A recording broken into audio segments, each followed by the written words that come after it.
t'imaginer faire le même cauchemar au moins 2 nuits par semaine pendant 2 ans?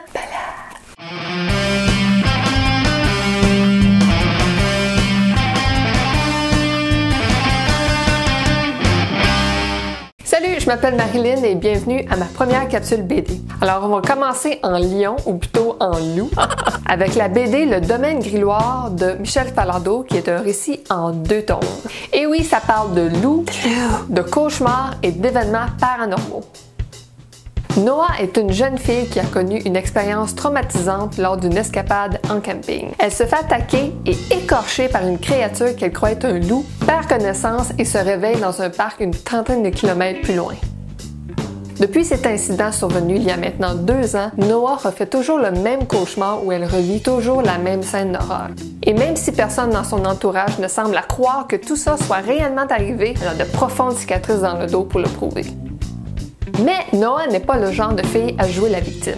Donc, elle décide de briser le silence et de partager son expérience en créant un blog, dans l'espoir d'avoir des réponses, de comprendre ce qui s'est passé et d'enfin exorciser ses démons. Son blog devient rapidement populaire et attire l'attention de Axel, une grande blonde mystérieuse qui semble avoir des motivations autres que celles des Noah. Malgré ça, les 2 filles deviennent quand même de bonnes amies et Noah recommence même à sourire.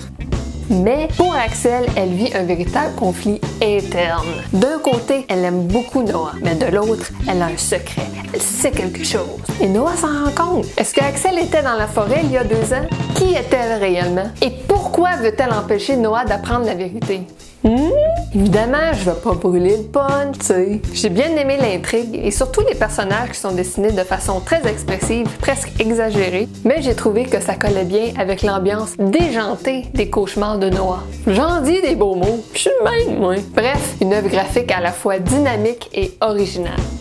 As-tu lu cette BD? L'as-tu aimé? Laisse-moi savoir dans les commentaires. Je veux savoir le contenu de ta tête.